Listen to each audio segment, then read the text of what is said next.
ভূপতিনগরে আক্রান্ত এনআইএ। পূর্ব মেদিনীপুর প্রশাসনের রিপোর্টে চাঞ্চল্যকর তথ্য। পূর্ব মেদিনীপুর প্রশাসনের রিপোর্টে চাঞ্চল্যকর তথ্য। ভূপতিনগরের ঘটনায় কমিশনের রিপোর্ট প্রশাসনের। সোমরাজ রয়েছে আমার সঙ্গে। রিপোর্টে ঠিক কি রয়েছে সোমরাজ?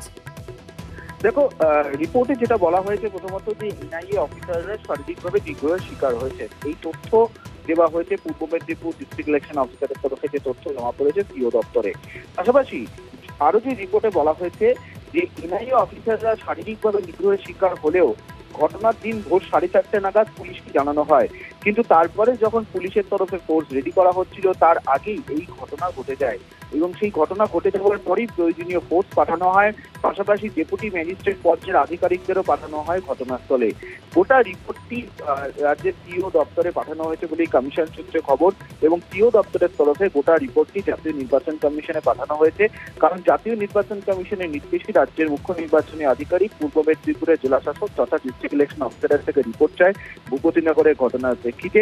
সেই চাওয়ার প্রেক্ষিতে এই রিপোর্টটি জমা পড়েছে আজ বিকেলে রাজ্যের মুখ্য নির্বাচনী আধিকারিকের দপ্তরে। বেশ, কমিশনের কাছে যে রিপোর্টটা জমা পড়েছে সেই একই বক্তব্য পূর্ব মেদিনীপুরের এসপির গলায়। এনআইএর একটি দল আপনার ভূপতিনগর থানাতে পৌঁছয় এবং ভূপতিনগর থানার পক্ষ থেকে তাদেরকে সমস্ত রকম সহযোগিতার আশ্বাস দেওয়া হয় একটি পুরনো একটি কেসে। কিন্তু দেখা যায় যে এনআইএর যে সমস্ত টিমগুলি আগে থেকে ফিল্ডে পৌঁছে গেছিল তাদেরই একটি টিম আক্রান্ত হয়েছে। সেখানে পুলিশ পৌঁছবার আগেই তারা সেখান থেকে যাকে ডিটেন করাচ্ছিল একজনকে নিয়ে বেরিয়ে আসতে পারে। এই ঘটনায় একটি গাড়িতে ভাঙচুর হয়েছে এবং একজন মাইনর ইনজুরি হয়েছে, যেটা আমাদের কাছে খবর আছে। একটি নির্দিষ্ট মামলা রুজু করে তদন্ত করা হচ্ছে।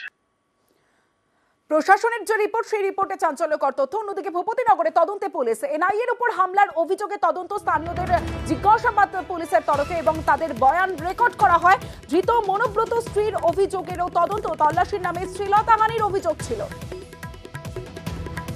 এটা বললাম যে এখানে তো যে গাড়িটা ভাঙা দেখাচ্ছে সেই গাড়িটা তো এই রাস্তায় ঢুকতে পারবে না, এই তো ছোট রাস্তা। আর যেখানটা দেখাচ্ছে সেখানটা কি যে ফাঁকা মাঠের মধ্যে দেখাচ্ছে, আর যেখানটা বিক্ষোভ হয়েছিল ওখানে কোনো মাঠ নেই। এইসব বললাম, আর কি বলবো। প্রথম যখন এখানে চিৎকার চেঁচামেচি হয় তখন আমরা এখানে এসে পড়েছি। এসে যখন দেখি ধস্তাধস্তি হচ্ছে আমাদেরও লেগেছে। এখানে তো যে গাড়িটা ভাঙা দেখাচ্ছে সেই গাড়িটা তো এই রাস্তায় ঢুকতে পারবে না, এই তো ছোট রাস্তা। আর যেখানটা দেখাচ্ছে সেখানটা কি যে ফাঁকা মাঠের মধ্যে দেখাচ্ছে, আর যেখানটা বিক্ষোভ হয়েছিল ওখানে কোনো মাঠ নেই। এইসব বললাম, আর কি বলবো।